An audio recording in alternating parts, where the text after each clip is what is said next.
Olá, pessoal. Vamos lá, então, dar continuidade ao nosso assunto, ok? A gente vai trabalhar hoje o finalzinho de revoltas emancipacionistas, Conjuração Baiana e a Revolução Pernambucana de 1817. E aí, na sequência, a gente já entra em período joanino e a transição para a independência do Brasil.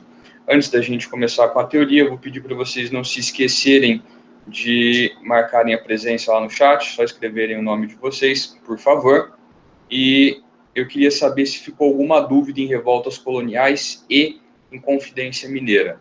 Fala para mim se tem alguma coisa, algum exercício que vocês tiveram dúvida dentro desse assunto, algum ponto da teoria, ok? Para que a gente possa, então, dar sequência nos nossos estudos. Alguma coisa, pessoal?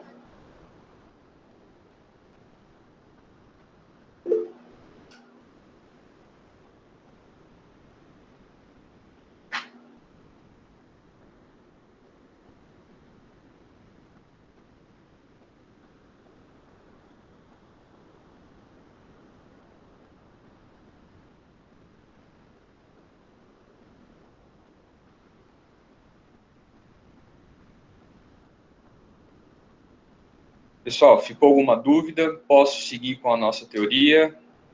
E aí?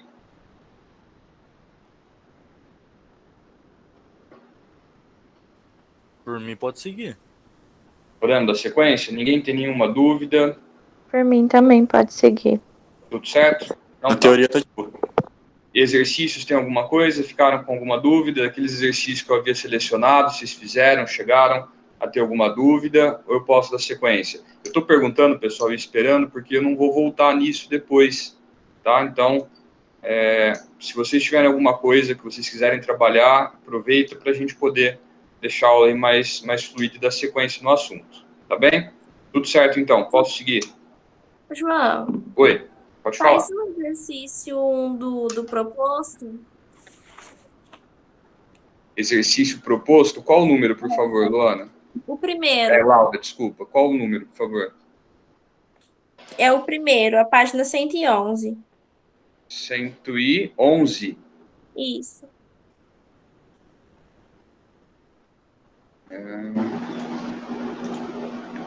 Os propostos.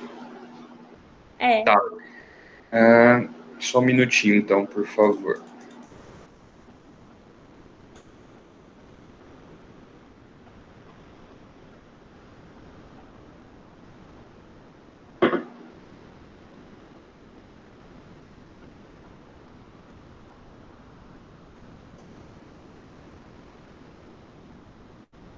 Todo mundo está com o material aberto, pessoal? Página 111, módulo 3, exercícios propostos número 1, tá? Um exercício aí do Enem. Vamos fazê-lo juntos aqui, ó. Eu vou espelhar a tela. Vocês querem que eu espelhe a tela ou vocês estão com o material aí? Bom, deixa eu espelhar aqui, para ficar mais fácil, para caso alguém não esteja com o material. Todo mundo está me ouvindo bem? Todo mundo está vendo a minha tela aí? Tudo certo? Se tiver algum problema, vocês me falem, tá? Por gentileza. Bom, exercício 1. A experiência que tenho de lidar com aldeias de diversas nações me tem feito ver que nunca índio fez grande confiança de branco, e se isto sucede com os outros que estão já civilizados, como não sucederá o mesmo com esses que estão ainda brutos? Pergunta. Em 1749, ao separar-se de São Paulo, a capitania de Goiás foi governada por Dom Marcos de Noronha, que atendeu às diretrizes da política indigenista pombalina, que incentivava a criação de aldeamentos em função do quê? Pessoal, vamos lá. O Marquês de Pombal, ele tomou várias medidas a partir do momento em que ele começou a tocar o Estado português, vamos colocar assim, né? E uma das frentes de trabalho, vamos colocar assim, do Marquês de Pombal, foi em relação aos indígenas aqui no Brasil, tá bem? O Pombal, ele tinha um objetivo bastante específico para os indígenas aqui no Brasil. Qual era? Vocês estão lembrados do Tratado de Madrid, que a gente já trabalhou? Os tratados de limites de fixação dos territórios brasileiros? Era o que falava que quem tivesse no lugar era dele.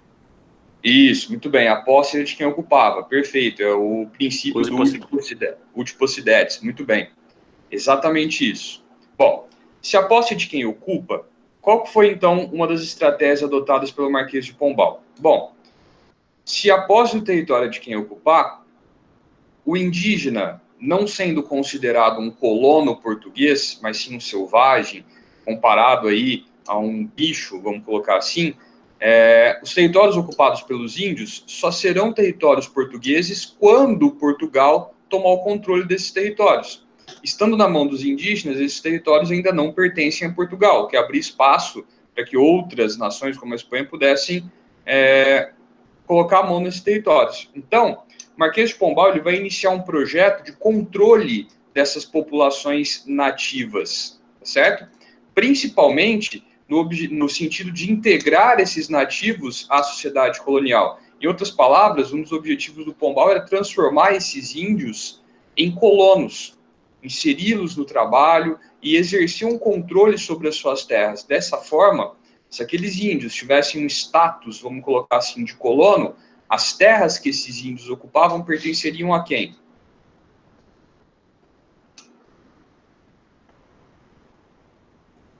A quem pertenceriam essas terras, galera? A Portugal. A Portugal, muito bem. Tem alguma alternativa no exercício 1 que se encaixa mais ou menos dentro disso que a gente falou? Aí. A alternativa E, muito bem, que é a correta. Ela diz o seguinte: a necessidade de controle dos brancos sobre as populações, sobre a população indígena, objetivando sua adaptação às exigências do trabalho regular. O que seria esse trabalho regular? Essa inserção do índio à realidade colonial. Em outras palavras, a transformação desse índio em um colono, pelo menos no status, para que a sua terra passasse a ser vista como terra portuguesa. Conseguiu entender? Consegui, João. Obrigada. É isso. Mais alguma dúvida, pessoal? Não? Bom, vamos lá então. Eu vou dar sequência. Eu vou continuar aqui. Ô, João, pode falar, sabe? Como aí? Esse 1749, o que aconteceu? Em 1749, né, você tem a separação da capitania de São Paulo, a separação de Goiás em relação à capitania de São Paulo. Não é do Emboabas, né? Não, a Guerra dos Emboabas, ela já... Ela separa São Paulo, é isso que eu estava confundindo. A Guerra dos Emboabas é no começo da mineração, no comecinho do século XVIII. A Guerra dos Emboabas já tinha acontecido, vamos colocar assim. Não, mas eu tô falando do fim da guerra. Aliás. Não tá certo. Não. Você está falando que o fim da Guerra dos Emboabas fez com que as duas capitanias se separassem, é isso? É isso. Não foi desse jeito que aconteceu. O fim da Guerra dos Emboabas expulsou os bandeirantes da região de Minas Gerais e esses bandeirantes passaram a buscar ouro em outras regiões do Brasil. E uma das regiões que esses bandeirantes vão encontrar ouro é na região de Goiás. Então, o início da mineração em Goiás, por volta da metade do século XVIII, ou a intensificação da mineração nessa região, fez com que as capitanias fossem separadas, com que se criasse uma capitania de Goiás separada da capitania de São Paulo. Tudo isso era um projeto da coroa portuguesa para intensificar a fiscalização sobre a produção de ouro. Ouro esse que os bandeirantes descobriram também em Goiás, depois que eles foram expulsos de Minas Gerais, quando eles perderam a Guerra dos Emboabas. Isso daqui é a consequência final da Guerra dos Emboabas. Consegui entender? Pode crer, então. Ficou claro? Uhum. Sim? Então tá. Mas a gente não estuda exatamente a separação de Goiás. Não. Essa parte de divisão política do território brasileiro, a gente menciona em alguns aspectos, né, como a criação da capitania de São Paulo e Minas do Ouro, que abrangia todo o sertão brasileiro, praticamente, todo o interior, e depois, lá na metade do século XVIII, aconteceram novas divisões, mas a gente não trabalha isso, porque senão fica muito denso o conteúdo, fica muito detalhe, que não são detalhes que são cobrados de vocês, isso só vai complicar o assunto, tá bem? É legal a gente saber para deixar o assunto mais completo, né? Mas não precisam se preocupar com isso daí, tá bem? Valeu. É isso. Vamos lá então, galera? Seguindo. Bom, todo mundo tá vendo aqui o slide? Sim? Então vamos lá. Dando sequência à nossa última aula, nós paramos mais ou menos aqui nesse slide, né? Eu comentei com vocês sobre esse quadro do Pedro Américo, né? Do Tiradentes, que faz aí essa representação do Inconfidente como um Marte, né, do processo de independência do Brasil. Isso aí lá na frente, né, quando você tem finalmente a independência do Brasil, então criam-se os heróis dessa independência. Um deles é o Tiradentes, né, que foi aí executado no contexto da Inconfidência Mineira, e então vocês têm essa representação desse quadro que tenta colocá-lo aí numa aproximação à figura de Jesus Cristo, né? Vocês podem ver aí pela barba e os cabelos compridos. Um detalhe, né? Que as pessoas que iam para a forca tinham sua barba e o seu cabelo cortado para que elas não atrapalhassem a execução. Mesma coisa na guilhotina, né, na Revolução Francesa. Tem o crucifixo aqui ao lado e a disposição da forca como se fosse um altar, tá vendo aqui em 2 níveis, né? Muito semelhante ao altar das igrejas. Então, foi esse projeto aí de transformar o Tiradentes no grande herói da Inconfidência Mineira. Tudo bem, pessoal? Vocês querem perguntar alguma coisa sobre Inconfidência Mineira? Vocês têm alguma dúvida? João, Pode falar. eu vou ter que sair rapidinho porque eu acho que acharam meu gato e eu vou ter que ir. Mas qualquer coisa eu posso voltar e ligar? Claro, fica à vontade. Assim que você voltar, só manda a notificação lá para participar que eu aceito, sem problemas. Tá bom, obrigada, viu? Nada, que isso. Bom, conjuração baiana, então. Conjuração baiana acontece... Pode falar. Mas qual que é o motivo de querer transformar ele parecido com Jesus, assim? Você tem todo aquele apelo católico, né? O Brasil, ele se constitui pós-independência como uma nação católica, né? Então, enquanto nação católica, eles, vamos colocar assim, o católico vendo Jesus Cristo como um grande mártir, né, da humanidade. Então, Pedro Américo vai fazer esse trabalho, tentar aproximar a figura do Tiradentes de Jesus Cristo, no sentido que os dois se martirizaram. Então, Jesus Cristo se martirizou pelos pecados, né, da humanidade, e Tiradentes ele se martirizou pela independência do Brasil. Então, tá aí essa ideia, né, do Pedro Américo de construir, não foi ideia dele, né, esse quadro foi encomendado, mas de construir a imagem do Brasil independente, resgatando aí a memória dos seus grandes ícones, líderes, mártires, que é o caso do Tiradentes. Beleza, então. Obrigado. Ficou claro? Aham. Sim? Então vamos lá. Mais alguma coisa, povo? Posso seguir? Então vamos lá. Conjuração Baiana de 1798. Quais são os antecedentes deste movimento? O primeiro deles que a gente vai destacar é a desigualdade social e econômica que assolava a região. Percebam vocês que muitos dos movimentos que aconteceram no Brasil tiveram como motivos, né, como antecedentes, essa desigualdade econômica. O que causava essa grande desigualdade econômica no Brasil, pessoal? A concentração fundiária, tá bem? O Brasil era, no caso, né, uma colônia que desde o início promoveu a concentração fundiária. A base da economia era o latifúndio, né, a grande propriedade monocultora. Só que isso gerava uma desigualdade social muito grande, e essa desigualdade, lá em fins do período colonial, né, século XVIII, que a gente está trabalhando aqui, vai causar revoltas, e a Conjuração Baiana é uma delas. Bom, então está aqui por que a desigualdade social era um dos antecedentes, né, que nem eu comentei com vocês, que gerava insatisfação entre a população mais pobre. Seguindo, a influência das ideias iluministas, assim como aconteceu na Inconfidência Mineira, assim, as ideias iluministas também vão influenciar a Conjuração Baiana, e nós temos movimentos que aconteceram, esses movimentos também influenciados pelo iluminismo, que vão dar aí certa influência, que vão influenciar, de certo modo, a Conjuração Baiana. Que movimentos são esses? A Revolução Francesa, que acontece em 1789, né, 9 anos antes da Conjuração Baiana, e temos também o movimento de independência do Haiti. Esses dois movimentos influenciados pelo iluminismo, esses dois movimentos inspiraram a Conjuração Baiana, e as ideias iluministas serviram aí de base teórica, né, para que eles organizassem o movimento. Como que se desenvolveu a revolta? João, desculpa Pode falar. atrapalhar, Não? mas você pode mandar de novo os slides no grupo do Classroom, porque aconteceu um erro e eu acho que apagou.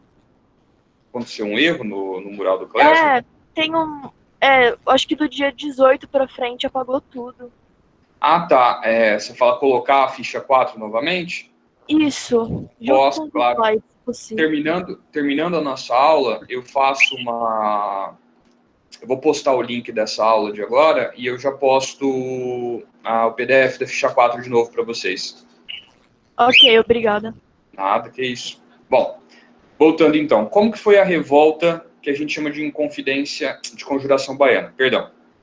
Insatisfeitos com essa situação econômica que eu falei para vocês, uma situação de crise, de desigualdade social, a grande parcela dessa população, né, representada aí pelos mais pobres, vai organizar uma rebelião contra a dominação portuguesa, exigindo a independência política. Por isso que a gente classifica a Conjuração Baiana como um movimento emancipacionista. Percebam vocês que ele não tem mais aquele ar de insatisfação contra a administração portuguesa. Percebam vocês que ele não é um movimento local, mas sim um movimento que exigia a independência de toda a colônia do Brasil em relação a Portugal. Tá bem? E um movimento que tinha como um dos seus motores, né, um dos causadores, a desigualdade social que assolava todo o país. Então, um movimento mais geral quando comparado com outros. Tá bem? Essa daqui é a bandeira do movimento, caso eles obtivessem sucesso no seu processo de emancipação política, a bandeira dessa região que surgiria independente de Portugal seria esta. Ok? O fato de ser um movimento causado pela desigualdade social e então encabeçado pelas parcelas mais pobres é que permite com que nós falemos, com que a gente diga que a Conjuração Baiana ela é um movimento de caráter popular e essa é uma das grandes diferenças em relação à Inconfidência Mineira. A Inconfidência Mineira foi um movimento elitista organizado pelas elites contrárias à política fiscal, principalmente contra a política fiscal de Portugal em relação ao ouro. Conjuração Baiana não. Ele é um movimento de motivações e organizada por camadas populares. Então, por isso a gente fala que ele é um movimento popular. Tá bem? E contou com uma grande participação de alfaiates, né, na organização. É por isso que a Conjuração Baiana também é chamada de Revolta dos Alfaiates. É outro nome para esse mesmo movimento que vocês podem encontrar em questões. Tá bom? Seguindo. Alguma dúvida até aqui, pessoal? Tudo certo? Podemos seguir? Se tiver alguma coisa que vocês queiram perguntar, podem ficar à vontade, tá? E me interromper para a gente poder trabalhar. Aí, galera, é o seguinte. Por ser um movimento popular, a Conjuração Baiana ela tinha bem definida a abolição da escravatura. Caso o movimento fosse para frente, tivesse sucesso, a escravidão seria abolida. E essa é outra diferença que a gente estabelece entre a Conjuração Baiana e a Inconfidência Mineira. A Inconfidência Mineira não tinha muito clara a abolição da escravatura. Por quê? Repetindo, era um movimento organizado pelas elites. As elites dependiam da mão de obra escrava para a extração do ouro. Então, a abolição da escravatura não era a principal ideia, nem era uma ideia muito bem definida. Como a Conjuração Baiana era um movimento de caráter popular, por motivações populares, então a abolição da escravatura era uma pauta bem definida entre aqueles que organizaram a Conjuração Baiana, tá bem? Quais as consequências deste movimento? Primeira delas, partindo de investigações, né, sobre os materiais que circulavam e incitando a população a se revoltar, o governo geral consegue prender e executar os principais líderes deste movimento, e está aqui outra grande diferença entre este movimento e a Inconfidência Mineira. Tá? Enquanto na Inconfidência Mineira, apenas um dos envolvidos, que é o Joaquim José da Silva Xavier, né, o Tiradentes, é executado, justamente por não ser um membro da elite, na Conjuração Baiana você tem a execução de todos os líderes que estavam envolvidos no movimento. Por quê? Todos eles eram membros das camadas populares, não tinham influência política nem econômica. E está aqui um desenho que faz uma alusão ao quadro do Pedro Américo. Só que, ao invés de nós termos apenas uma pessoa igual é o quadro do Tiradentes, nós temos aqui os 4 principais líderes da Conjuração Baiana, que são esses cidadãos que vocês acabaram de ver nessa outra imagem que apareceu. O Lucas Dantas, Manuel Faustino, o Luiz Gonzaga e o João de Deus são todos os que estão representados aqui nessa imagem em alusão ao quadro do Pedro Américo. Tá bem? Tá aqui, então, uma observação comentando exatamente isso que eu falei com vocês para ficar registrado. Tá bom? Dúvidas? Querem perguntar alguma coisa?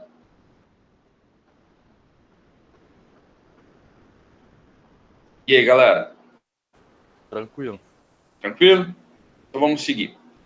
Aqui tem um quadro, né, apontando as principais diferenças entre a Inconfidência Mineira e a Conjuração Baiana, partindo da composição, que eu falei para vocês. A Inconfidência Mineira foi um movimento elitista, enquanto a Conjuração Baiana é um movimento de caráter popular. Influência. A Inconfidência Mineira vai ser influenciada pela independência dos Estados Unidos, enquanto a Conjuração Baiana pela Revolução Francesa e independência do Haiti. Todos os 3 movimentos, incluindo também a Inconfidência Mineira e a Conjuração Baiana, têm como influência o iluminismo, tá bem? Só que a Inconfidência Mineira foi influenciada pela independência dos Estados Unidos enquanto movimento, e a Conjuração Baiana foi influenciada pela Revolução Francesa e a independência do Haiti enquanto movimentos. Causas. Causou a Inconfidência Mineira foram aspectos políticos relacionados principalmente à tributação sobre o ouro. Por quê que isso levou à revolta? Porque a mineração estava em crise, e a Conjuração Baiana foi causada por aspectos sociais, crises econômicas, desigualdade social, igual eu coloquei para vocês. Modelo político proposto, isso é um ponto que aproxima os 2 movimentos. Ambos propunham a república caso obtivessem sucesso. Propostas sociais. A Inconfidência Mineira tinha propostas moderadas, afinal, como eu comentei com vocês, eles não tinham um projeto bastante claro sobre a abolição da escravatura. Repetindo, por quê? Porque era um movimento elitista que dependia da mão de obra escrava para continuar extraindo ouro, enquanto que a Conjuração Baiana tinha propostas sociais mais radicais. A principal delas era a abolição da escravatura, ok? E o objetivo comum dos 2, ou seja, outro ponto que aproxima os 2 movimentos, é que ambos propunham a emancipação política. Então, são movimentos emancipacionistas, ou seja, eles propunham o fim do pacto colonial. Tudo certo? Então, para resumir aqui os 2 movimentos e pontuar as semelhanças e diferenças entre eles, tá? Lembrem vocês que essa composição, né, comparando esses 2 movimentos, ela costuma ser cobrada em algumas questões de alguns vestibulares. Então, é importante que vocês tenham aí claro quais são os pontos em que esses movimentos se aproximam e os pontos em que eles se afastam. Tudo certo? Posso seguir? Ô, João, Pode falar. eu não entendi muito a influência. Como tem tanta diferença de uma para outra, sendo que as 2 são iluministas, de abolicionista? Muito bem, Assali. Em termos de influência, nós temos ambos os movimentos sendo influenciados pelo iluminismo, tá bem? Por conta da data, se você olhar aqui, ó, Confidência Mineira 1789 e a Conjuração Baiana 1798, ou seja, 9 anos de diferença de um para o outro, você consegue perceber que a Inconfidência Mineira foi influenciada pela independência dos Estados Unidos, ou seja, os inconfidentes se espelharam no movimento que os norte-americanos fizeram para poder organizar a Inconfidência. Por quê? Porque ela aconteceu antes, tá vendo? Sim? Sim, mas é mais uma questão de data, de período, ou de influência? Entende? De maneira geral, tanto a Inconfidência quanto a Conjuração foram influenciadas pelas ideias iluministas. Certo? Sim, sim. Só que a Inconfidência Mineira, ela se espelhou enquanto movimento na independência dos Estados Unidos. E a Conjuração Baiana se espelhou enquanto movimento na Revolução Francesa e principalmente na independência do Haiti. Por quê? Porque foram movimentos que começaram antes deste movimento, que é a Conjuração Baiana começar. Então deu tempo deles ouvirem falar desses movimentos e se espelharem na organização deles para organizar o seu próprio movimento. Consegui entender? Entendi. Então é mais por data mesmo. Não entendi, Assali, desculpa. Tipo, é mais por data. Mas por período... Isso. Pensa assim, a Inconfidência foi um movimento, não foi? Sim. Qual movimento que espelhou, em qual movimento os Inconfidentes se espelharam para poder organizar o seu movimento? Então, no caso da Inconfidência, é a independência dos Estados Unidos. A Conjuração Baiana é outro movimento, não é? Sim. Sim? Em qual movimento os conspiradores, as pessoas que organizaram a Conjuração Baiana, se espelharam para poder organizar o seu movimento? Esses movimentos foram a Revolução Francesa e a independência do Haiti. Entendeu? Beleza, entendi. Todos esses 5, quais 5? Independência dos Estados Unidos, Inconfidência Mineira, Revolução Francesa, independência do Haiti, Conjuração Baiana, todos eles foram influenciados pelo Iluminismo. Certo? Certo. Só que os Inconfidentes se espelharam enquanto movimento na independência dos Estados Unidos e a Conjuração Baiana se espelhou enquanto movimento na Revolução Francesa e na independência do Haiti. Beleza. Beleza? Tudo certo mesmo? Valeu. Sim? É isso. Vamos lá. Seguindo.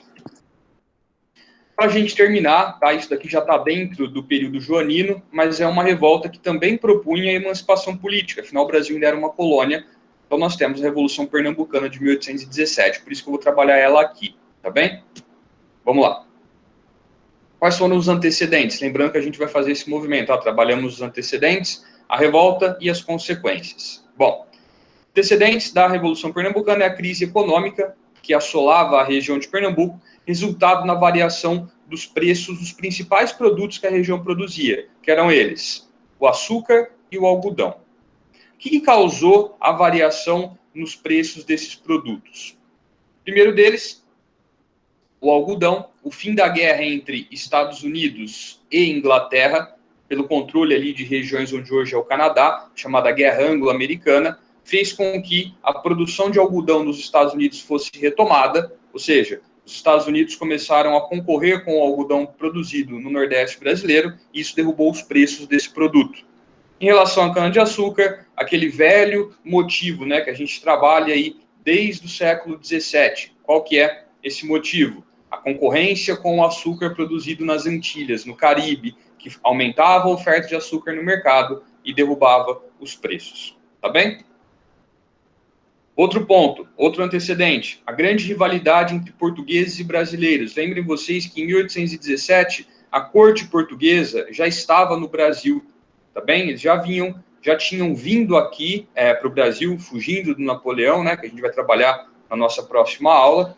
Então, a presença de portugueses no Brasil era muito grande, o rei era português, o Brasil tinha um status de submissão em relação a Portugal, e isso acabava dando aos portugueses certas vantagens, o que causava essas rivalidades entre portugueses e brasileiros, certo? Então, está aqui o parágrafo dizendo isso que eu acabei de falar para vocês. O principal ponto dessa rivalidade era o monopólio, né, que esses comerciantes portugueses exerciam sobre o comércio com o Brasil. Pagavam muito pouco por aquilo que era produzido aqui no nosso território e vendiam produtos para cá com preços muito altos, né? Então, isso causava essa rivalidade. Tudo certo? Alguma pergunta? Vamos lá, então. Transferência da corte portuguesa ao Brasil. Por que a transferência da corte portuguesa ao Brasil foi um problema que levou à Revolução? Galera, quando Dom João VI chega aqui no Brasil, juntamente com a corte portuguesa, ele vem para sua colônia. A capital do Brasil, Rio de Janeiro, era a capital de uma colônia. Então, ela tinha limitações, ela tinha problemas de infraestrutura. Para poder abrigar a corte, se transformar no centro do Império Português, reformas eram necessárias. Dom João VI teve que adaptar o Rio de Janeiro para receber e abrigar a corte e se transformar na cidade sede do Império Português. Essas reformas custaram caro. Quem pagou essas reformas, galera? Quem você acha? Pois é. Quem será que pagou, né? O mesmo que sempre paga por tudo. O povo. De que jeito que o povo pagou por essas reformas? Aumentou os impostos. Muito bem, Dom João VI aumenta os impostos, galera, para poder pagar por tudo isso. Esse aumento dos impostos, somado à crise econômica que já assolava a região de Pernambuco, lembrando, o que causava essa crise? a queda nos preços do açúcar e do algodão, os principais produtos da região, geraram ainda mais insatisfação na população, certo? Guerras na região Platina. A região Platina ali é a região que forma a bacia do Rio da Prata, né? Aí na região sul do Brasil. Essas guerras fizeram com que Portugal tivesse despesas militares. E, mais uma vez, essas despesas foram cobertas de que forma? Com o aumento e criação de novos impostos. Isso gerou ainda mais insatisfação na população de Pernambuco, que já estava insatisfeita por conta da crise econômica causada pela queda no preço do açúcar e do algodão, pelo aumento dos impostos para custear as reformas do Rio de Janeiro e agora novos impostos e o aumento daqueles já existentes para pagar pelas guerras na região Platina. Lembrando que essas guerras elas foram causadas por um conflito de interesse entre Portugal e as colônias espanholas e depois os países, né, que se formaram com a independência dessas colônias. Tá certo?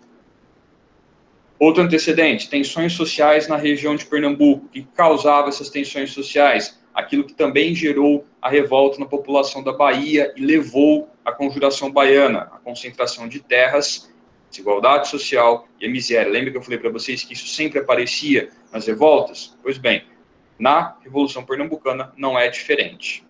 Certo? Alguma pergunta, alguma dúvida? Vamos seguir então. E nós temos a difusão de ideias liberais, pessoal. As ideias liberais eram aquelas ideias que questionavam o absolutismo enquanto modelo centralizador do poder, tá certo? Eram ideias que defendiam o fim da concentração dos poderes nas mãos dos reis, portanto, o fim do absolutismo. Isso daí vai influenciar a Revolução Pernambucana de 1817 também, ok? E o sucesso da Revolução Americana, ou seja, a independência dos Estados Unidos, sucesso da Revolução Francesa e as lutas pela independência na América Espanhola, ou seja, as colônias espanholas ficando independentes, tudo isso vão fazer com que, aqui no Brasil, este movimento se espelhe nesses outros movimentos mundo afora para poder, então, exigir também a emancipação política do Brasil em relação a Portugal. Certo? Como foi a revolta em si? Como que ela começou? Primeiro ponto para a gente destacar, instigados pelas questões políticas que a gente acabou de debater, acabamos de conversar, pelas questões econômicas que a gente pontuou e pelas tensões sociais que a gente também colocou, a população de Pernambuco ela começa a conspirar contra a dominação portuguesa. Essa conspiração ela é descoberta, pelo mesmo motivo que ela foi descoberta em outros movimentos, tem um X9, um dedo duro que vai delatar os companheiros em troca aí de alguma recompensa, tá certo? É importante a gente destacar aqui que a Revolução Pernambucana ela vai conseguir se organizar um pouquinho melhor em relação à Conjuração Baiana e à Inconfidência Mineira, porque ela teve o apoio de sociedades secretas, tá? A maçonaria foi uma delas. Os conspiradores utilizavam as reuniões dessas sociedades secretas, são reuniões fechadas, para um público selecionado, não tem ninguém ali dentro que as pessoas presentes não conheçam. Então, a conspiração vai ser feita dentro dessas reuniões, motivo pelo qual essas conspirações avançam até que o movimento finalmente seja executado, tá certo? Mas mesmo assim, sempre tem aquelas pessoas que vão dedurar, certo? E também teve grande participação de padres, ok? Por esse motivo que a Revolução Pernambucana de 1817 também é chamada de Revolução dos Padres. De novo, é um outro nome para o mesmo movimento, tá? Que vocês podem encontrar aí em algumas questões. Bom, então, uma vez que esse governador descobre a conspiração, ele então começa a determinar as prisões dos líderes do movimento, mesma coisa que havia sido feita em outros movimentos. Só que, diferentemente desses outros movimentos, onde esses líderes foram presos, julgados, condenados, quando as ordens de prisão começam a ser cumpridas a mando do governador-geral, ou seja, quando os líderes da Revolução Pernambucana começam a ser presos, um desses líderes era militar. No momento da sua prisão, ele saca a sua arma, mata o oficial português encarregado de cumprir a ordem de prisão, e aí a gente tem um estopim do movimento, tá? É aquele ponto, né, que a gente chega onde não é possível mais voltar para trás. Então, a partir do momento que esse líder da Revolução Pernambucana mata o oficial português encarregado de prendê-lo, todos os outros envolvidos no movimento entendem que eles haviam passado a linha, ou seja, passado aquela linha onde não é mais possível voltar para trás, fugir ou fazer qualquer outra coisa. Eles tinham que, então, continuar. Então, a revolução, o movimento, né, a revolta, ela começa. Bom, o governador, quando começa essa revolta, ele renuncia, tá bem? E a renúncia do governador permite que os líderes do movimento ocupem o poder. E uma vez no poder, esses líderes vão organizar uma junta governativa. O que é uma junta? É um grupo de pessoas, e esse grupo era formado por integrantes de vários segmentos sociais, como comerciantes, religiosos e agricultores. Então percebam vocês que era um movimento heterogêneo e que tinha uma abrangência muito maior do que em Confidência Mineira e a Conjuração Baiana. Confidência Mineira é um movimento elitista, essencialmente. A Conjuração Baiana, um movimento popular, essencialmente. A Revolução Pernambucana era mais abrangente. Ela contava com integrantes tanto das camadas populares quanto das elites. Tá certo? Seguindo.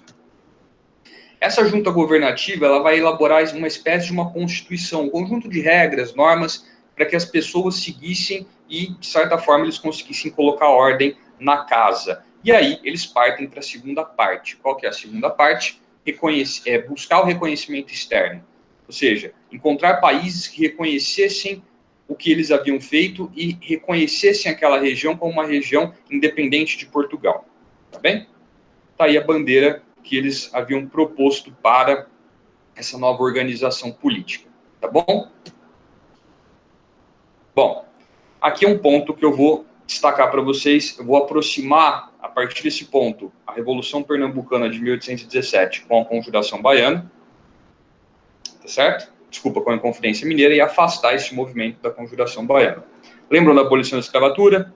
Sem proposta clara na Inconfidência, uma das principais propostas na Conjuração Baiana, pois bem, na Revolução Pernambucana, a abolição da escravatura ela vai ser motivo de disputa entre os membros dessa junta governativa.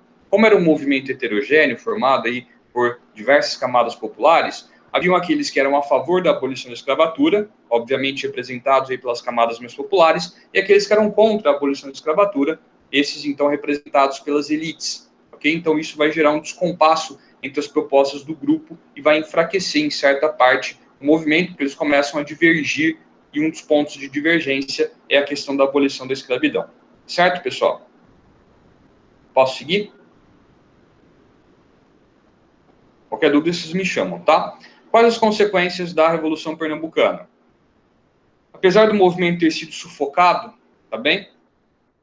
As ideias que levaram, né, a este movimento, antes desse movimento ser sufocado, elas se espalharam pelas capitanias do Ceará, Rio Grande do Norte, Alagoas, Bahia e Paraíba, ou seja, foi um movimento bastante abrangente, tá? Não foi localizado, concentrado igual aos movimentos anteriores.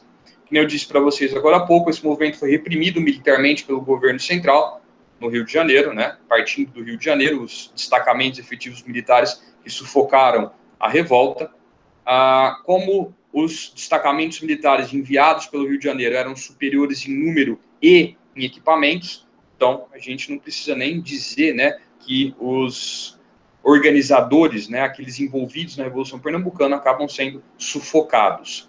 Muitos líderes do movimento foram enforcados e fuzilados, não preciso falar para vocês de qual camada da população esses líderes eram provenientes, ok? Acredito que pelas outras experiências já saibam que, uma vez que o movimento era heterogêneo, aqueles provenientes das camadas populares foram enforcados ou fuzilados. Aqueles provenientes das elites foram anistiados, e que anistiados foram perdoados. Tá bem? E esses ideais, os ideais liberais que incentivaram a população de Pernambuco a dar início ao movimento que a gente acabou de trabalhar, eles vão permanecer na região Nordeste e vão influenciar outros movimentos mais tarde. Confederação do Equador, que a gente vai ver no próximo assunto, e a Revolução Praieira, já dentro do Segundo Reinado. Tudo bem?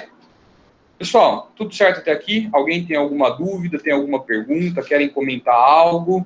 Já. Pode falar, sabe? Tipo, quando você falou dos antecedentes, dos motivos, né? Eu não achei nenhum para os padres. Ainda mais para ter o nome Revolta dos Padres. Por quê? Não entendi, Assali, desculpa. O porquê dos padres entrarem nesse conflito, que levou até o nome deles. Ah, tá. Você quer entender por que os padres se envolveram nisso? É. Porque um dos motivos que levaram... Quer ver? Deixa eu voltar aqui nos antecedentes para vocês verem. Um dos motivos que levaram a população a se revoltar contra Portugal foram as tensões sociais, tá? Concentração de terras, desigualdade, miséria. E nesse ponto, isso vai trazer esses padres para dentro do movimento, porque os padres também eram contrários a esse cenário de desigualdade e de miséria. Por isso que eles vão se envolver para tentar mudar essa situação aqui, ó. Tá bem? Mas um grande número de padres se envolveu, por isso que ela também é chamada de Revolução dos Padres. Não é um nome oficial, tá, Sally? É muito mais comum você encontrar como Revolução Pernambucana de 1817, tá bom? Mas é bom saber. Bom saber porque pode aparecer, tá bem? Valeu. Fechou, galera? Tudo certo? Sim? Quase derrubei o copo de água. Bom, está tudo certo. Eu quero saber se vocês têm alguma dúvida em relação à teoria, se tem algum exercício que vocês gostariam de trabalhar em relação a esses assuntos, senão eu vou emendar já com o período joanino e a transição para a independência, que no caso é o assunto da ficha 6.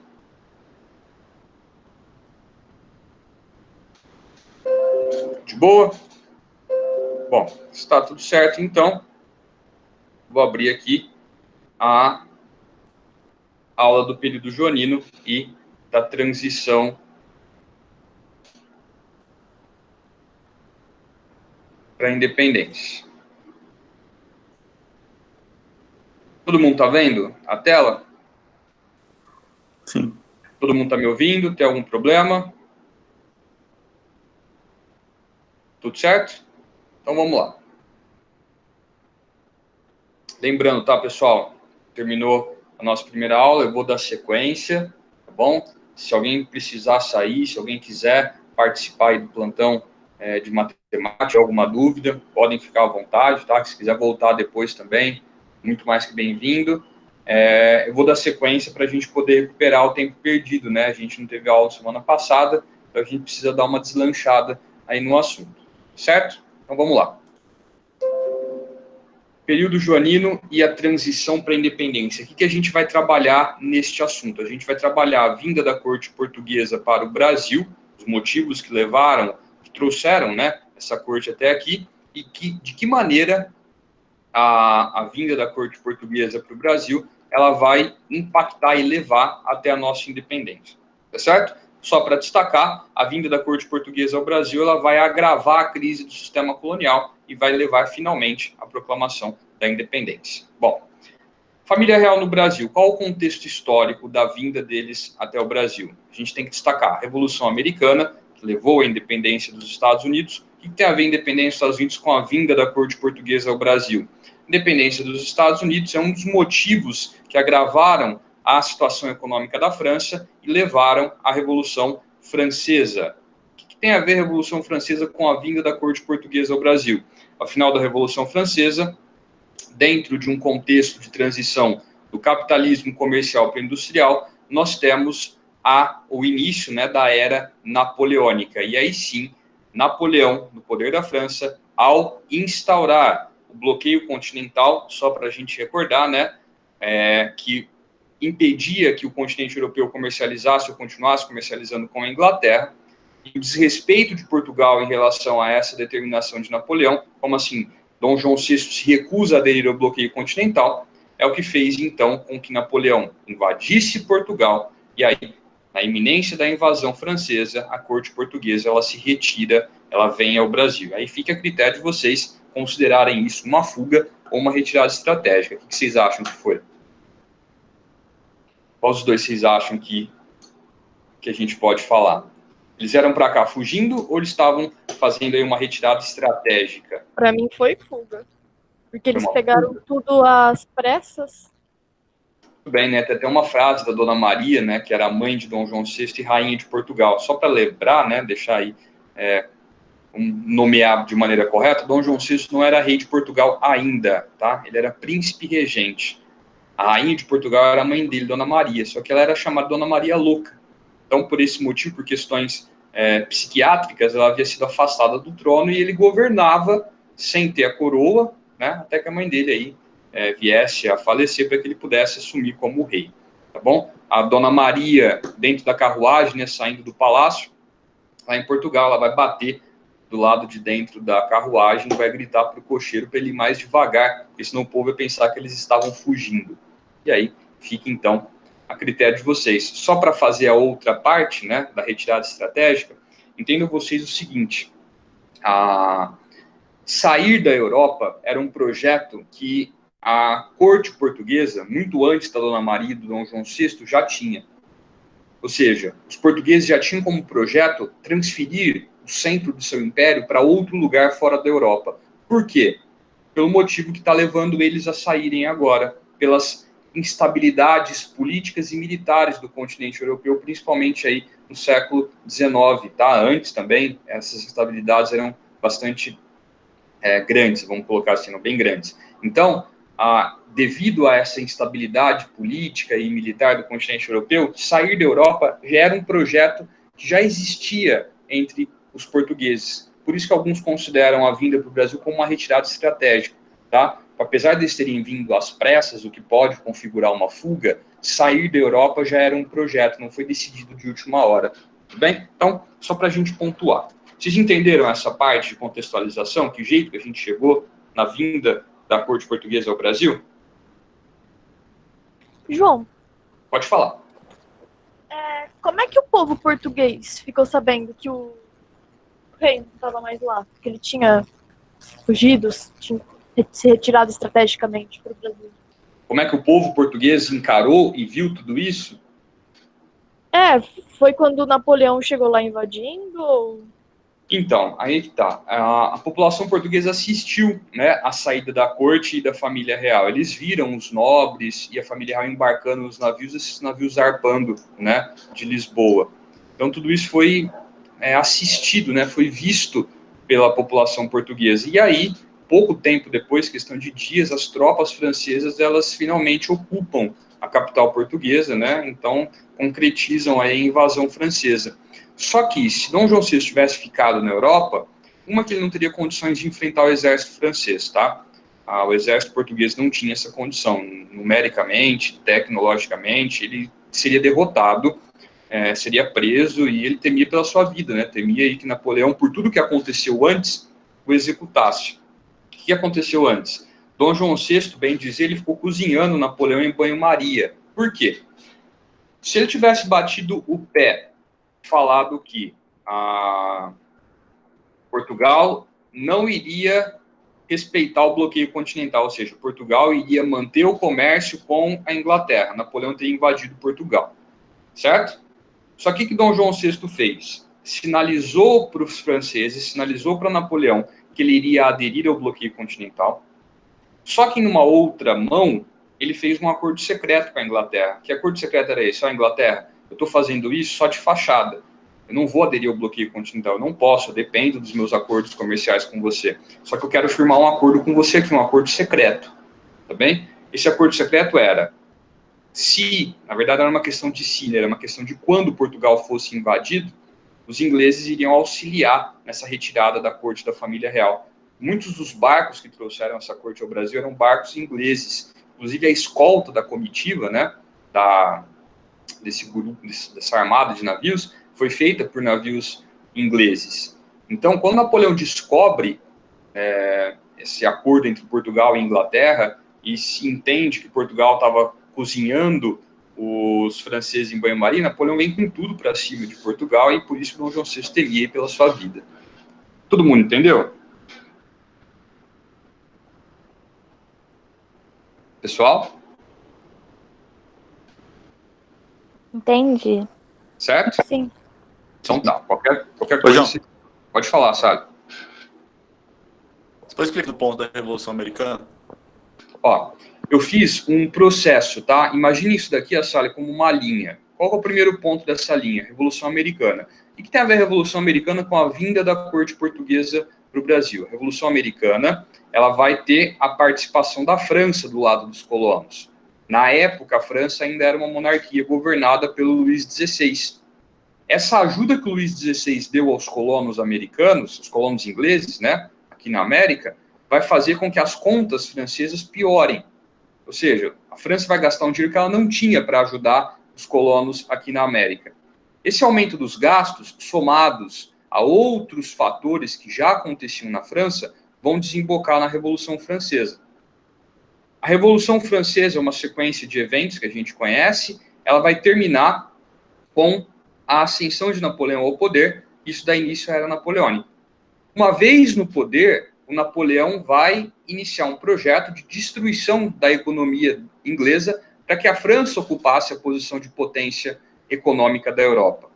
Dentro desse projeto, ele vai criar o bloqueio continental, vai proibir que a Europa comercialize com a Inglaterra, motivo qual que era? Prejudicar a economia inglesa e tirá-la da posição de potência econômica e militar para que a França ocupasse. O bloqueio continental tinha que ter a adesão da Europa para que ele funcionasse e Portugal, então, se recusa a aderir ao bloqueio continental. Por que Portugal se recusa? A gente vai trabalhar daqui a pouco. Porque Portugal tinha acordos comerciais com os ingleses. A economia de Portugal dependia desses acordos com os ingleses. Certo? Então, Portugal se recusa e aí Napoleão finalmente invade Portugal. Conseguiu entender como que a gente veio da Revolução Americana para a invasão de Portugal? Sim, eu não lembrava do Luís XVI. Valeu. Ficou claro? De verdade? Sim, ajudou bastante. Valeu. Vamos lá então, pessoal. Posso seguir? Mais alguma dúvida? Peraí, João. Então, foi a independência americana aconteceu? Peraí, Quando aconteceu? explica de novo, por favor, a primeira parte. Claro, vamos lá. Peguei. A Revolução Americana, peraí que ele passou sozinho. A Revolução Americana, ela vai acontecer, vai terminar em 1776, certo? Segunda metade aí do século XVIII. Revolução Francesa, 1789, tá? Ou seja, quando começa a Revolução Americana, quando os colonos ingleses da América pegam em armas e começam a lutar contra a Inglaterra, a França, que nessa época já era uma rival da Inglaterra, eles já eram nações inimigas, vai ajudar os colonos americanos, ou seja, vai ajudar na luta contra a Inglaterra. Esse ajudar na luta significou o envio de tropas e armamentos para os colonos para que eles pudessem lutar contra a Inglaterra. Só que o contexto em que isso aconteceu era um contexto em que a França enfrentava problemas econômicos e sociais muito sérios. Ajudar os colonos americanos, ou seja, quando a França ajuda os colonos americanos, as contas francesas vão piorar, em um cenário que já estava ruim. Essa piora vai ser um dos motivos que levaram a população francesa a dar início à Revolução. Certo? Consegui entender até aqui?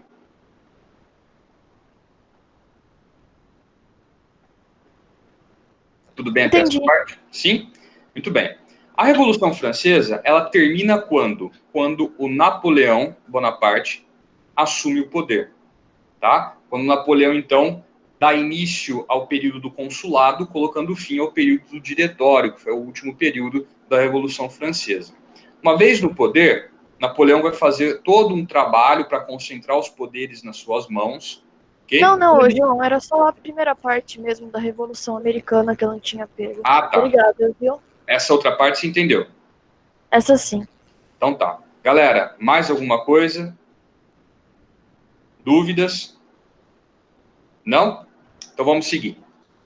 Bom, quais foram os antecedentes? Então vamos lá, a gente colocou o contexto histórico aqui, e aqui a gente vai trabalhar então os antecedentes da vinda da família real portuguesa ao Brasil. O primeiro desses antecedentes que eu adiantei para vocês são os acordos comerciais entre Portugal e Inglaterra. O que isso tem a ver com tudo que nós estamos conversando? Esses acordos comerciais entre Portugal, e Inglaterra, eles eram acordos que favoreciam os ingleses e prejudicavam os portugueses. Só que isso, de um jeito ou de outro, mantinha a economia portuguesa funcionando, tá? Estimulava a economia portuguesa. Então, Portugal não podia simplesmente abrir mão desses acordos com a Inglaterra para aderir ao bloqueio continental francês, tá? Dentre esses acordos está aqui um conhecido nosso, que é o Tratado de Methuen, que a gente já trabalhou em outros assuntos, conhecido como Tratado dos Panos e Vinhos. Portugal compraria dos ingleses tecidos, produtos industrializados, e venderia para os ingleses vinhos, produtos aí artesanais de menor preço. Essa diferença de valores causava um prejuízo para Portugal e um lucro muito alto para os ingleses. Mesmo sendo desvantajoso, Portugal dependia desses acordos comerciais com a Inglaterra. Próximo ponto é a pressão inglesa para que Portugal não se aliasse com a França.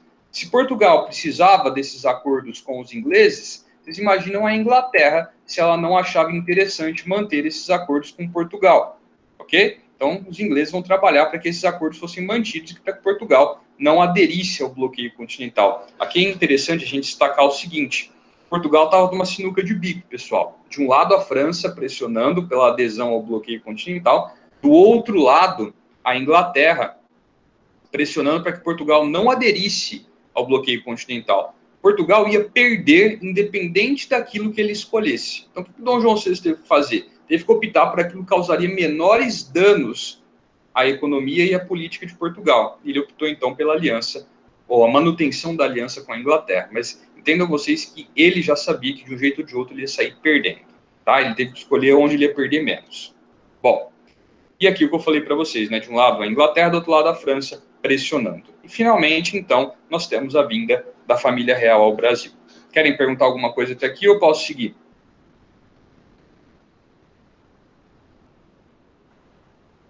Pode seguir. Boa, Ô, João, pode falar. o Tratado de Panos e Vinhos, qual que era qual mesmo? Quem que vendia para quem? Muito bem. Portugal vendia vinhos para a Inglaterra e os ingleses vendiam tecidos, panos, né, para Portugal. Só que o vinho era um produto artesanal. Entendam vocês que o artesanato, no começo da indústria, ele vai perder valor, tá bem? Era muito mais valorizado um produto, no caso o tecido, né, já tinha um histórico de ser uma mercadoria cara, ele era muito mais valorizado do que o vinho, né? Então, você vai falar, mas hoje tem vinhos caríssimos. Tem. Mas entendam vocês que naquela época não se tinha essa noção tão capitalista assim. A gente estava passando do capitalismo comercial para o industrial nesse contexto, tá bem? Então, o tecido, um produto industrializado, historicamente caro, ele valia mais do que o vinho. Então, a Inglaterra acabava ganhando nessa transação. Fechou? Fechou, obrigado, João. Nada, que isso. Aqui vocês têm uma representação, né, um quadro representando a chegada da corte portuguesa ao Brasil. Percebam vocês aqui na parte central do quadro a figura de Dom João VI, tá bem? E aí a gente destaca as consequências da vinda da família real ao Brasil.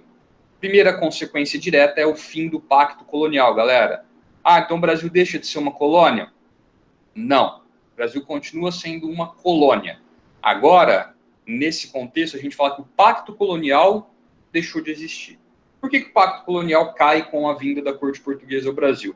Eu vou deixar vocês me responderem antes de passar para o próximo slide. Quem ajudou a corte portuguesa a vir ao Brasil? A Inglaterra. Inglaterra. Por que vocês acham que a Inglaterra ajudou Portugal a vir para o Brasil? O que ela queria manter, que eu falei para vocês? Abrir o comércio. Muito bem, os ingleses queriam manter o comércio com Portugal. Só que agora, a corte portuguesa estava no Brasil. O Brasil era uma colônia. E na colônia prevalecia o pacto colonial. O pacto colonial estabelecia que só a metrópole, no caso Portugal, poderia comercializar com a colônia, no caso o Brasil. Se a Inglaterra tinha interesses comerciais em ajudar Portugal, se o pacto colonial ainda estivesse valendo, os ingleses iam conseguir comercializar com o Brasil? Não. Não, muito bem. Então, o que acontece? Dom João VI coloca fim ao pacto colonial. O que significa pôr fim ao pacto colonial? Significa abrir os portos brasileiros para o comércio com nações aliadas, amigas de Portugal. Naquela ocasião, a Inglaterra. Tá bem? Ou seja, aquele exclusivo metropolitano, aquela ideia de que só a metrópole poderia comercializar com a colônia, isso acaba quando Dom João VI anula o pacto colonial. A partir daquele momento, a Inglaterra e outras nações aliadas, amigas de Portugal, também poderiam comercializar com o Brasil. Ok? Dúvidas e perguntas? Tudo certo? Vamos seguir, então. Além disso, vai acontecer também a permissão para a instalação de manufaturas. Pessoal, o Brasil não tinha manufaturas. Como assim? Todos os produtos manufaturados feitos por aquilo que vai se tornar indústria, vinham da Europa. Por que Portugal proibia a instalação de manufaturas no Brasil? Pensem vocês, se esses produtos manufaturados fossem feitos no Brasil, Alguém aqui no Brasil ia comprar as manufaturas feitas em Portugal? Não. Não ia. Só que agora Portugal estava ocupado pela França. A corte portuguesa estava aqui no Brasil, ela precisava continuar consumindo esses produtos. Então, Dom João VI permite que manufaturas fossem abertas aqui no Brasil também, ok? Só que vocês vão ver que isso vai ir contra o interesse da Inglaterra, que queria vender produtos manufaturados para o Brasil, tá bem? E aí essas manufaturas não vão se desenvolver aqui no nosso país. Por quê? Porque elas não vão aguentar a concorrência com a Inglaterra. Mas a gente trabalha isso daqui a pouquinho. Dom João VI cria o Banco do Brasil, tá? É o mesmo nome da estatal que existe hoje, porém, a trajetória do Banco do Brasil ela não foi ininterrupta até chegar hoje, tá bem? O Banco do Brasil ele foi criado por Dom João VI principalmente para custear a corte portuguesa que veio junto com ele para cá. Os nobres, galera, não trabalhavam, tá bem? Eles não tinham uma fonte de renda. Quem mantinha os nobres era o Estado. Por que o Estado mantinha os nobres? Porque eles tinham privilégios. Para custear a manutenção de todas essas famílias nobres que vieram ao Brasil, Dom João VI cria o Banco do Brasil, certo? E entre outras coisas que acabaram sendo custeadas com esse dinheiro também. Quando Dom João VI volta para Portugal, no contexto da Revolução Liberal do Porto, que a gente vai trabalhar daqui a pouquinho, ele saca todo o dinheiro do Banco do Brasil, limpa e o Banco do Brasil vai falir, um banco sem dinheiro fecha. Depois, no segundo reinado, o Barão de Mauá vai comprar o Banco do Brasil, né, a marca, vamos colocar assim, vai reabrir com o dinheiro dele, e aí o Banco do Brasil vai fechar de novo quando o Barão de Mauá falir. Tempos depois é que esse banco vai ser readquirido, agora pelo Estado brasileiro, e colocado em funcionamento de novo como uma estatal. Tudo certo? Falando em manutenção e custeio da corte, pessoal, quando a família real e esses nobres pisam no Brasil, Dom João VI ordena que oficiais portugueses percorressem o Rio de Janeiro e selecionassem ali pelas ruas as casas mais bonitinhas, mais bem arrumadas. E essas casas elas tinham pintados no muro ou na porta as iniciais PR. Essas iniciais significavam príncipe regente. O que queria dizer ter essas iniciais pintadas na sua casa? Significava que você tinha que desocupar aquela casa para que uma família nobre começasse a morar nela. Tá bem? Entre os brasileiros, esse PR passou a ser lido como põe-se na rua. Aí eu pergunto para vocês, vocês acham que muita gente não gostou disso daí?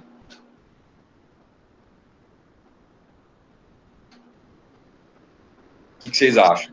Que isso, era uma honra. Pois é. Quase ninguém achou ruim. Era uma honra ter sua casa desapropriada para que um nobre morasse. Significava que você morava em uma casa que era digna de um nobre viver, e você tinha que procurar outro lugar para morar. Certo? Bom, ele vai criar o Jardim Botânico, mesmo que ainda existe na cidade do Rio de Janeiro hoje. Vai criar a Biblioteca Nacional, também existente na capital do estado do Rio de Janeiro, ainda hoje. E aí entram os tratados de 1810. Presta atenção nesses pontos aqui. Foram dois que a gente vai destacar. Primeiro é o Tratado de Comércio e Navegação. O que o Tratado de Comércio e Navegação estabelecia? Lembra que eu falei que as manufaturas brasileiras não vão conseguir concorrer com as inglesas? Por quê? Por conta desse tratado aqui, ó. Ele estabelecia que qualquer produto vindo de outro país pagaria 24% de taxa, exceto os produtos ingleses, que pagariam 15%. Essa taxa dos produtos ingleses era menor, inclusive, do que a taxa paga pelos produtos portugueses. Os portugueses pagavam só 16% de imposto em cima do valor do produto, enquanto os ingleses pagavam apenas 15%. Tá bem? E o outro tratado, que compõe aí os tratados de 1810, é o Tratado de Aliança e Amizade. O que esse tratado estabelecia? 2 pontos. O primeiro deles, os ingleses residentes no Brasil só poderiam ser julgados por juízes ingleses.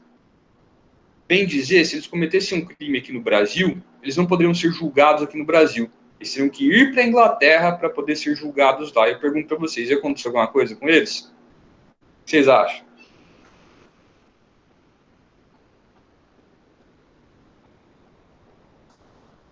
Se os ingleses cometessem crimes aqui no Brasil, ia acontecer algo com eles? Não, é. Não ia. Eles iam passar aí tranquilamente. Eles tinham o que nós podemos chamar hoje de imunidade diplomática, algo que aí os embaixadores possuem, né? Naquela época, todo inglês que vivesse aqui no Brasil tinha isso. E um outro ponto desse tratado de aliança e amizade era esse daqui, ó. Galera, qual que é a religião que os ingleses seguiam? A Inglaterra era um país católico? Protestante. Bem, a Inglaterra é um país protestante, ela é anglicana, né? Só que o Brasil era um país, na verdade o Brasil era uma região católica, porque pertencia a Portugal, que era um país católico, certo? A religião que poderia ser praticada e deveria ser cultuada no Brasil era o catolicismo, ponto final, exceto para o anglicanismo, ou seja, para o protestantismo inglês. Eles tinham liberdade de culto, não precisavam se converter ao catolicismo para permanecer no Brasil, e não seriam perseguidos por causa disso também. Tá bem? E aí, como retaliação à invasão de Portugal pela França, Dom João VI vai ordenar a invasão da Guiana Francesa, território que ainda hoje pertence à França, naquela época já pertencia aos franceses, vai ser invadido por Portugal como retaliação à invasão de Portugal pela França. Tá bem? Bom, aí, pessoal, uma observação importante para a gente poder amarrar todo esse assunto. A vinda da corte portuguesa e da família real Brasil, ela vai alterar completamente o espaço geográfico. Ela vai transformar o Rio de Janeiro em uma capital. O Rio de Janeiro vai ser reformado e transformado em uma capital para que ele se assemelhasse às capitais europeias. O Rio de Janeiro não poderia ser mais a capital de uma colônia. Ele agora era a capital do Império Português. Então ele tinha que parecer como tal. Lembram que eu falei para vocês no assunto anterior? Todas essas reformas de adaptação do Rio de Janeiro vão elevar impostos, e esse aumento dos impostos é um dos motivos que levaram à Revolução Pernambucana de 1817, que a gente acabou de trabalhar no assunto anterior. Pô, estou indo muito rápido, se não conseguem acompanhar, tem alguma dúvida, querem que eu volte em algum ponto? E aí, me fala. Esse tratado de 1810 é importante? Esses tratados, tá? São 2. Eles são importantes, tá? Eles vão aí organizar a economia, né, e a política aqui no Brasil. 1810 são 2 anos após a chegada da corte portuguesa aqui no Brasil, chega em 1808. Então percebam vocês aí a urgência de Dom João VI em aprovar esses tratados que favoreciam a Inglaterra. Por que a urgência? Porque a Inglaterra estava pressionando. Tá certo? Tá certo. Vamos seguir então. Galera, a Era Napoleônica acaba, Napoleão é derrotado e preso pela primeira vez, né? Ele é exilado na ilha de Elba. Aí Napoleão não está muito contente com o que aconteceu. E a derrota de Napoleão, ela é seguida da organização do Congresso de Viena. O que foi o Congresso de Viena? Ele foi uma tentativa de reorganizar a política europeia, de colocar de volta no trono aqueles reis que haviam sido destronados por Napoleão. Ou seja, quando Napoleão invadiu os países na Europa, ele não invadiu só Portugal, tá? Ele invadiu quase a Europa inteira, ele tirou os reis do poder. Então o Congresso de Viena vai tentar reorganizar a política europeia, voltar esses reis no poder, reestabelecer o absolutismo, tá bom? E aí, esse Congresso de Viena, ele coloca algumas exigências para que esses monarcas, para que esses reis pudessem voltar aos seus respectivos tronos. Uma das exigências principais é que este rei estivesse residindo no seu país, em um território que lhe pertencesse, que fosse parte do território nacional do seu país. Onde o Dom João VI estava? No Brasil. No Brasil. O Brasil era o que de Portugal? Colônia. Colônia. O Brasil era parte do território nacional português? Não. Não. Se o Dom João VI estava aqui no Brasil, ele atendia a essa exigência do Congresso de Viena, de que o rei deveria estar residindo em um território que pertencesse ao território nacional do seu país? Não. Mas Não. não era o Reino Unido? Calma, a gente vai chegar lá. Ah, É o ponto seguinte, tá certo? Você deu um spoiler aí do que vai vir. Ô, Zé, Dá para não confundir, tá? O que vai acontecer? Dom João VI estava no Brasil. O Brasil era colônia de Portugal. Portanto, ele não poderia voltar a ser o rei de Portugal, a não ser que ele voltasse para Portugal. Por quê? Porque o Brasil era colônia e Portugal era território nacional português. Pois bem, Dom João VI não queria voltar para Portugal, ele queria ficar aqui no Brasil, certo? Dessa forma, ele então iria perder o trono de Portugal, ok? Só que ele também não queria perder o trono português. Então, Dom João VI dá uma costurada nessa exigência do Congresso de Viena, ele dá uma contornada. E contornada é essa? Bom, já que eu tenho que residir em um território que faça parte do território nacional do meu país, a partir de agora quando? 1815, o Brasil não é mais colônia de Portugal. O Brasil agora é um Reino Unido a Portugal e Algarves. Algarves é um outro território que também pertencia a Portugal, tá bem? Sendo o Reino Unido a Portugal e Algarves, o Brasil agora era parte do território nacional português? Agora sim. Agora sim. Se agora ele era parte do território nacional português e Dom João VI estava residindo no Brasil, Dom João VI poderia voltar a ser o rei de Portugal? Sim. Poderia, só que ele queria governar de onde? Do Brasil. E essa postura do Dom João VI, a gente vai ver agora, que ela vai trazer consequências para a coroa e para o governo dele. Ok? Por que Dom João VI queria tanto ficar no Brasil? Segundo ele próprio, aqui no Brasil ele se sentia um rei. Coisa que ele não era em Portugal, porque ele sai de lá ainda como um príncipe regente. Então a população não respeitava, não via ele como um rei. Aqui no Brasil, mesmo sendo príncipe regente no momento da chegada, ele foi recebido como um rei, com todas as honras e pompas que um rei merecia. Então ele gostava, trocando aí, resumindo tudo isso, ele gostava de governar a partir do Brasil e o Brasil. Certo? Motivo pelo qual ele não vai voltar para Portugal. Vocês concordam comigo que é muito mais fácil ele voltar para Portugal e deixar o Brasil para trás? E evitar muita coisa para ele. Tá? A única coisa que ele não ia conseguir evitar e que ele não conseguiu mesmo é a independência do Brasil. Mas, enfim, a gente vai trabalhar isso daqui a pouquinho. Quero saber se até aqui vocês têm alguma dúvida. Se tem algum ponto que vocês querem comentar, ou a gente pode seguir.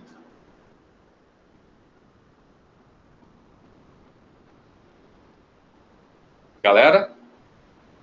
Pode ir? Podemos? Uhum. Pessoal, o que acaba, então, em 1815, com a elevação do Brasil à categoria de Reino Unido? Colônia? Tudo bem. Acaba o Pacto Colonial. Quando o Brasil é elevado à categoria de Reino Unido, nós temos o fim, finalmente, do Pacto Colonial. Perdão, do período colonial. O Pacto Colonial acabou lá atrás. Perdão.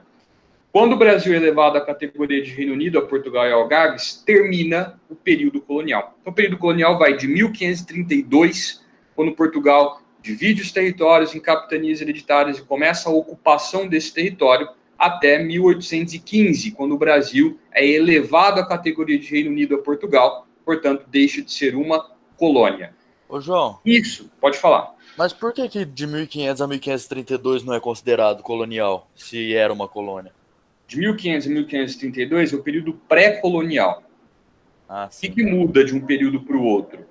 Durante o período pré-colonial, não havia a ocupação do território, pelo menos não era o projeto, a ocupação efetiva do território brasileiro. Certo? Por que não era o projeto a ocupação? Porque Portugal só queria extrair riquezas, como o pau-brasil, e ouro, se ele encontrasse. Tá bem? Depois, devido a questões que vão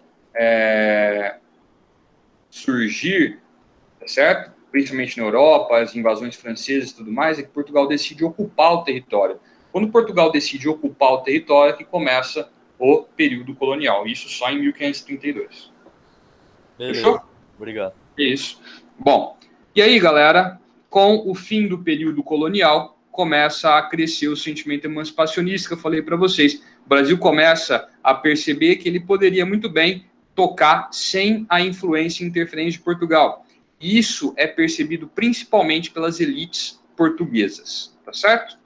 Perdão, pelas elites brasileiras. Bom, galera, as consequências que eu falei que Dom João VI teve que enfrentar quando ele decide ficar no Brasil e leva o Brasil à categoria de Reino Unido, uma delas é a Revolução Liberal do Porto. Tem esse nome porque ela acontece na cidade do Porto, lá em Portugal, e teve influências e tendências liberais, ou seja, diminuição do poder do rei, e isso vai levar ao fim do absolutismo em Portugal e ao início de uma monarquia parlamentar, tá bem? Mas eu vou destacar esses pontos para vocês na sequência. Quais os motivos que levaram à Revolução Liberal do Porto? O primeiro deles que a gente destaca é a perda do monopólio que Portugal tinha sobre o comércio com o Brasil. Por que Portugal perdeu este monopólio com o comércio brasileiro? porque Dom João VI põe fim ao pacto colonial e abre os portos brasileiros às nações amigas, no caso a Inglaterra. Ou seja, os comerciantes portugueses passam a ter um concorrente no comércio com o Brasil, concorrente esse que eles não tinham. Isso vai gerar insatisfação, principalmente entre a burguesia portuguesa. Outro ponto, outro motivo, são os privilégios comerciais que os ingleses ganharam, pessoal. Por que os ingleses tinham privilégios? Porque os ingleses ajudaram a família real a vir para o Brasil e exigiram, em troca, que eles tivessem vantagens no comércio com o Brasil. Isso também gerava a insatisfação da burguesia portuguesa. Tudo bem até aqui? É os tratados de 1810, né, que eu perguntei. Isso, muito bem. Os tratados de 1810 vão garantir ainda mais privilégios aos ingleses, e isso também vai gerar aí grande satisfação entre a burguesia, entre os comerciantes portugueses, certo? Bom, e aí Portugal forma uma espécie de um parlamento. O que é o parlamento que eles formam? Esse parlamento é chamado de cortes, tá? Ou as cortes portuguesas. Este parlamento já se forma quando a Revolução Liberal do Porto já havia começado, ok? E os integrantes, as pessoas que deram início a esse movimento, foram contrários à elevação do Brasil à categoria de Reino Unido. O que eles exigiam? Exigiam a recolonização do Brasil. Eles queriam que o Brasil voltasse ao seu status de colônia, para que eles voltassem a ter privilégios e voltassem a monopolizar o comércio com o Brasil. Tá certo? Aqui, ó, nesse próximo slide, eu estou explicando para vocês o que são as cortes portuguesas, tá? Então, repetindo, essas cortes elas foram uma primeira experiência de parlamento que Portugal teve. Ou seja, era uma organização política que então retirava poderes, né, do rei, certo? E elas são organizadas no contexto da Revolução Liberal, ou seja, quando a Revolução Liberal do Porto já havia começado. Galera, fala para mim se até esse ponto vocês entenderam, se tem alguma dúvida. Se vocês gostariam de perguntar algo.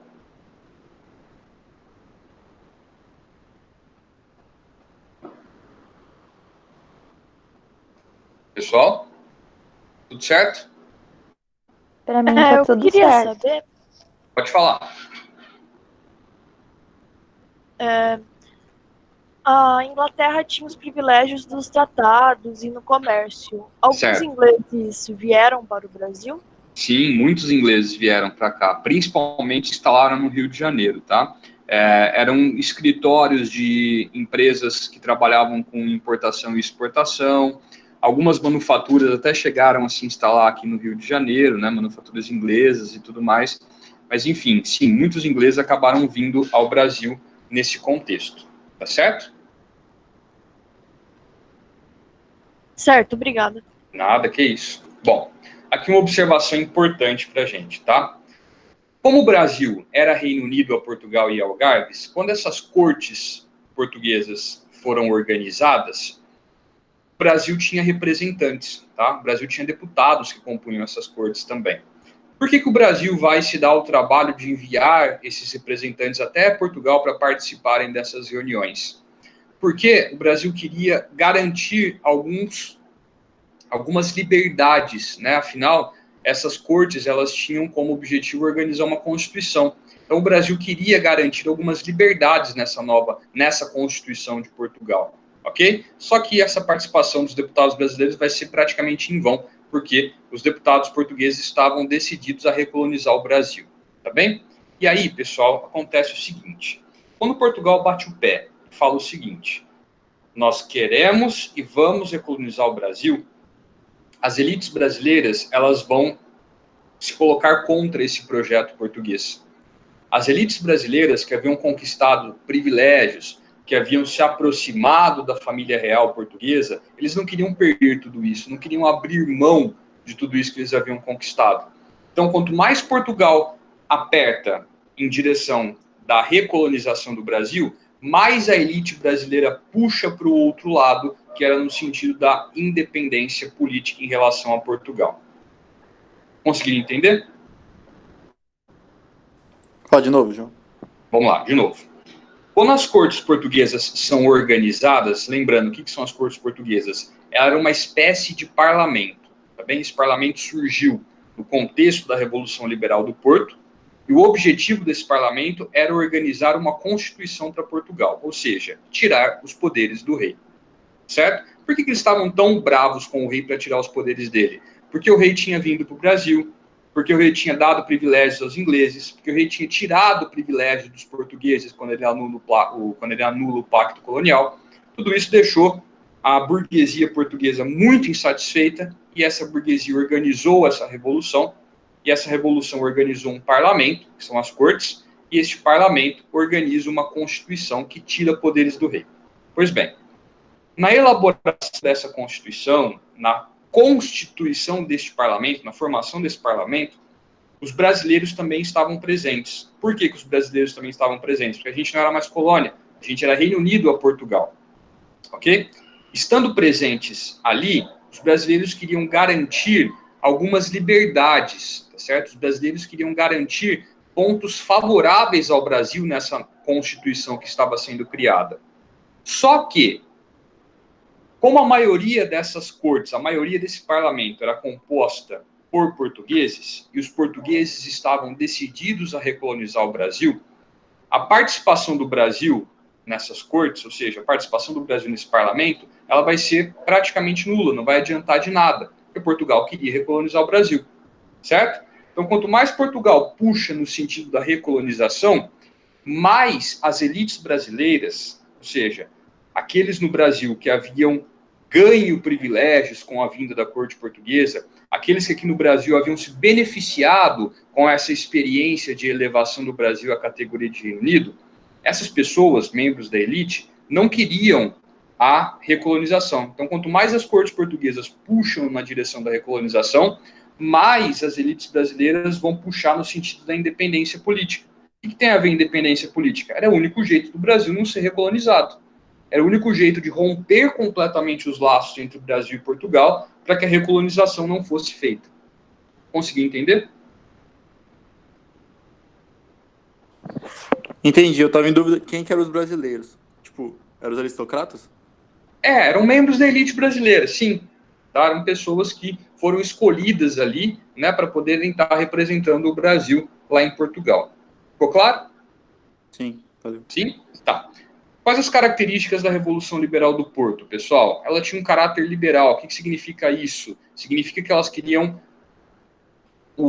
a criação de uma monarquia constitucional. Como assim? Queriam que Portugal passasse a ter um conjunto de leis, uma constituição, e que o rei estivesse abaixo dela. Ou seja, elas queriam limitar os poderes do Estado, ok? Reduzir os poderes desse Estado português absolutista, então, aumentar a liberdade econômica, aumentar a liberdade política, então, por isso o nome de Revolução Liberal, certo? Seguindo, então. Dom João VI se vê, então, numa situação bastante complicada. Se ele batesse o pé de novo e falasse, eu fico aqui no Brasil, Portugal iria, então, proclamar a República e Portugal deixaria de ser, de vez, uma monarquia. E Dom João VI perderia completamente o seu trono. Então, ele cede às pressões das cortes portuguesas, desse parlamento, né, e volta a Portugal. Só que ele deixa o seu filho, Dom Pedro I, aqui no Brasil como regente. Então, em 1821, quando Dom João VI volta a Portugal, ele deixa Dom Pedro I aqui no Brasil. Tá bem? Este período, esse intervalo entre a volta de Dom João VI a Portugal, em 1821, e a independência do Brasil, em 1822, é conhecido como a regência de Dom Pedro I. Cuidado para não confundir essa regência com o período regencial que a gente vai estudar depois que termina o primeiro reinado. Aqui a gente está falando do período em que Dom Pedro I fica no Brasil, a mando de Dom João VI, enquanto Dom João VI volta para Portugal. Vocês conseguiram entender? Sim. Sim? Tá. Sim. Bom, quando quando Dom Pedro I fica aqui no Brasil, ele ganha o apoio das elites brasileiras. As elites brasileiras, que já queriam a independência política do Brasil, começam a se aproximar de Dom Pedro I. Por que essas elites brasileiras começam a fazer isso? Porque eles viam na figura de Dom Pedro a única com força para conduzir a independência política do Brasil. Eles não viam mais ninguém no Brasil com força para fazer isso, exceto Dom Pedro I. Então, começa a haver uma aproximação entre elites brasileiras e Dom Pedro I. Ok? Ô, João, mas também, Pode por outro lado, por que a corte portuguesa não foi atrás dele? Ela Porque vai seria uma atrás boa dele. opção para recolonizar. Muito bem. As cortes portuguesas vão atrás de Dom Pedro I. E aí a gente vai ver que ele vai se recusar a atender ao que as cortes portuguesas exigiam. E essa recusa chega até o ponto em que Portugal ameaça invadir o Brasil. Quando isso acontece, Dom Pedro I proclama a independência do Brasil. Consegui entender? Mais ou menos. Ó, você perguntou por que as cortes portuguesas não foram atrás de Dom Pedro I. Foi isso? Foi. Sim, elas vão atrás de Dom Pedro I. Por quê? Porque ele era o filho mais velho de Dom João VI e herdeiro do trono de Portugal. Então não adiantava levar Dom João VI para Portugal se o herdeiro do trono ficasse aqui no Brasil. Tá entendendo? Então as cortes portuguesas começam, depois que Dom João VI volta, a também pressionar Dom Pedro I. Só que diferente de Dom João VI, que cede a essas pressões, Dom Pedro I bate o pé, ele não cede, ok? E, neste contexto, ele proclama a independência do Brasil. Entendi, então. Tá? Ó, vamos fazer o seguinte, esse último tópico, que é emancipação política, eu vou deixar para a gente trabalhar semana que vem, pode ser? Acho que a gente trabalhou bastante coisa hoje já, conversamos bastante sobre bastante assuntos diferentes, tá pesado já, eu sei, foi uma aula densa que a gente teve hoje. Então, eu vou deixar a emancipação política para a próxima aula, porque aí eu já vou ligar com o primeiro reinado, que é o que a gente vai trabalhar na ficha 7. Pode ser? Pode sim, João. Pode? Então, aí na semana que vem a gente já liga a emancipação política, né, tudo o que aconteceu, que levou à emancipação política do Brasil, e o primeiro reinado. São assuntos aí que conversam bastante, então a gente já faz tudo de uma vez só. Tudo bem, pessoal? Sim. Bom, então, eu vou parar a apresentação da tela aqui. Gostaria de agradecer a atenção e a paciência de vocês nessas nossas 2 aulas de hoje. Me desculpem se ficou rápido, se ficou muito pesado, tá? Só lembrando que eu fiz dessa forma para que a gente pudesse recuperar aí o tempo perdido da semana passada, tá bem? Então, voltar a colocar os nossos assuntos de novo aí dentro da nossa grade, ok? Vou pedir para vocês fazerem os exercícios que estão selecionados na ficha, tá bem? E que, se caso vocês tiverem alguma dúvida nesses exercícios, lá na semana que vem, antes da gente iniciar a aula, eu retomo e tiro essas dúvidas com vocês. Se surgir alguma dúvida na teoria também, me perguntem na semana que vem, ou se vocês quiserem mandar essa pergunta lá pelo Classroom também, podem ficar à vontade, tá certo? Tenho o maior prazer em ajudá-los, tá certo? Mais alguma dúvida? Pode falar, Sálio. O que foi? Eu não entendi o nome, sabe? O período joanino é tudo isso que a gente falou agora, essa transição? Isso, o período joanino é o momento em que Dom João VI vem ao Brasil.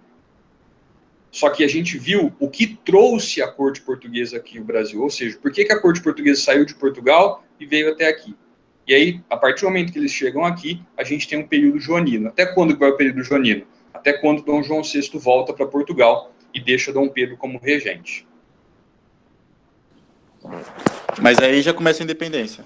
Não. Aí a gente já tem a transição para a independência. Entendi. Então é até a regência de Dom Pedro. Isso, a regência de Dom Pedro I é o momento de transição para a independência. Ao longo desse 1 ano, vão acontecer os eventos que vão levar à independência política do Brasil. Entendi, valeu. Que é isso. Pessoal, Ô, João, pode falar, Júlia. tem como você colocar o resumo de revolta de novo? Porque apagou e eu não tinha copiado as emancipacionistas. Boa, tá? Eu acredito que alguém já tinha me perguntado já sobre isso.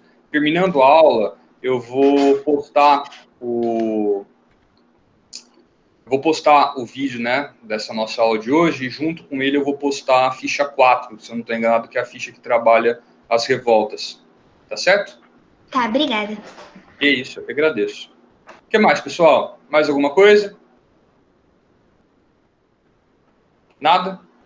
Então, mais uma vez, muito obrigado pela atenção de vocês, pela paciência, pela companhia. Uma boa semana para vocês, bom feriado na sexta-feira. Se cuidem, tá? Fiquem em casa se vocês puderem, evitem sair e vamos passando por tudo isso que está acontecendo. Logo, logo, a gente retorna para as nossas aulas, tá certo? Muito obrigado, grande abraço para vocês. Tchau. E até semana que vem. Oi. Valeu, Tchau. Tchau, Tchau, João. tchau. Até mais.